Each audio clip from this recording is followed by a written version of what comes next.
Well, great to have you here in Toronto. Thank you for coming. No, thank you for having me. Beautiful city. Okay, like really, this movie it just was phenomenal. I so enjoyed it. I interviewed the cast last week in LA. I had the opportunity to, talk to Christopher Nolan, and I said to him, dude, how do you keep stepping it up with every single movie that you do? It's very funny. What is up with that man? I don't know. I told him the exact same thing. I was at the New York premiere, and I hadn't seen the film, or I hadn't even read the script, because I only shot my parts, and so I didn't know what to expect. I expected greatness, because it's Chris Nolan, but I didn't expect that. I mean, it is, like you saw it, it's spectacular. Yeah. He is what he did with Dark Knight was extraordinary, and what he does here, it takes it to yet another level. It's amazing. And the thing is with him too is that even though he's making these epic giant films, yeah, he always makes it feel like it's an indie. Yeah, and very much on the set. It's the same vibe. He's got the same crew as he did on Memento. So it's everyone's very familiar with each other. They're very comfortable with each other. They're cracking jokes. They're relaxed. And he's very relaxed. So he puts you very much at ease, even, I got to shoot in Heinz Stadium with 13,000 extras, in a sequence. You'll see it in the trailer, so I'm not giving it away. No. But that is an intimidating notion in and of itself. But just knowing how he shoots and the crew he has, it was very mellow. Yeah, let's talk a little bit about that scene, because you're right. You're in Pittsburgh. You're on a real stadium. You've got some of the Steelers there. You've got 13,000 extras. Yet he's able to make it feel. Do you ever go on these kind of sets, no matter what you're working on, and you're like, pinch myself moments? Definitely. I mean, I remember that on Lost too. I had a similar feeling walking into that. That was already a moving train. It was like that thing was gone, and it was a big hit. And I stepped into it in the seventh episode in the third season, and thinking, oh gosh, what's it going to be like when I get there? Is it going to be a lot of scrutiny? And literally everyone was in flip-flops. The whole crew was in flip-flops and shorts and Hawaiian shirts. And I was like, this is going to be great, because it's so mellow and relaxed. And it's no different on Chris's set. It's a very mellow, relaxed energy. Yeah, having been in, of course, The Dark Knight, and I was, wondering, what is it like to watch somebody like Christian Bale work? The guy has just his career. I remember seeing him in Empire in the Sun. Yeah, I'm as a dating kid, myself, I know. but seriously, Sure. and you look at the role choices that he's taken.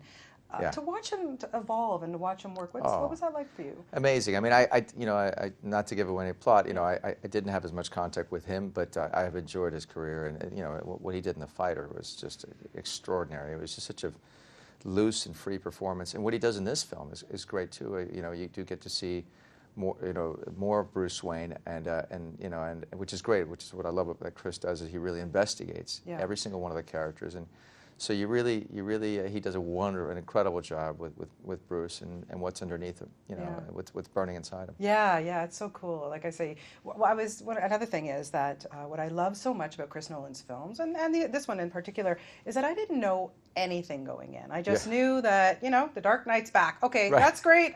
We got that. But I'm so happy as a fan, as an audience goer, that I don't know anything, because I was so surprised at little things that I saw in this film. Yeah. What is it like for you as an actor to go in, not even know what's going to be in the script each day? And the same thing on Lost. This must be a great, I don't know, is it great training for you? Does it help you as an actor? It really is. It was frightening at first, because I did that on Lost, and but then you give yourself over to the creators, and on Lost you had Damon Lindelof and Carlton Cuse, incredible writers, and so of course you put your faith in amazing writers like that. With Chris Nolan, you have a visionary filmmaker who's really transformed this genre. I mean, you never saw an action hero film go this in depth and become a psychological thriller that appeals to adults and kids. So you put your faith in someone like that, and you're going to be fine. So I gave a speech. I'm not giving anything away, but I gave a speech as mayors do. And I didn't know what the context was of some of that. And Chris, just said after a couple of days ago, it's all good. Just this is why you say this, and this is why you say that. And I go, thanks. That's all I need to know. I know it'll work out fine in the end. It'll cut together. Has being in a show like Lost and movies like this, how has it impacted your career, made a difference to you? And the shows like even Ringer and all the TV shows that you do? It's been amazing, and it's been a real blessing. I mean, you just never know in this business what's going to come around the corner. And that's the good news, and the curse as well as the unexpected. But to have been a part of both of these franchises, I mean, The Lost and this trilogy, these last two films of the trilogy has been enormous, and it has really opened, thankfully, a lot of doors for me. So what are we going to see next from you?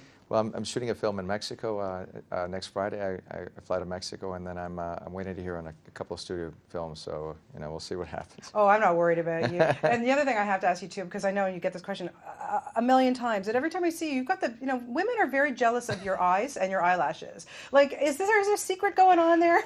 I'm just a hairy guy. I don't know. No, it's not that. They're beautifully dark. Like they're just gorgeous. Your eyes are stunning. Well, thank you very much. I'm not flirting. I'm just telling you.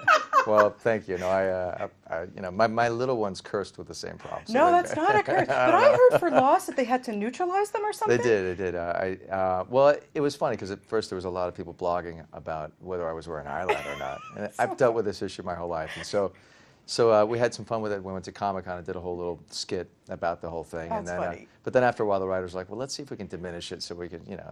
And when they did that. And I've done it for a couple of films. When the role calls for not drawing attention to the guy liner, the makeup artist will be like, it's too much information, but let's just put base in there and try and break it up. No, that's awesome. Well, congratulations again. Thank you so great much. job as the mayor. Thank you, I think Bonnie. he needs a spin-off. Thank you. The mayor. I would love it. The mayor of Gotham. He needs a spin-off. I would love it. Okay, well, I'll be there watching it. Lovely to talk to you. And Thank thanks you so again much. for everything you've given us. It's wonderful to watch you. I appreciate that. Thank you. Thank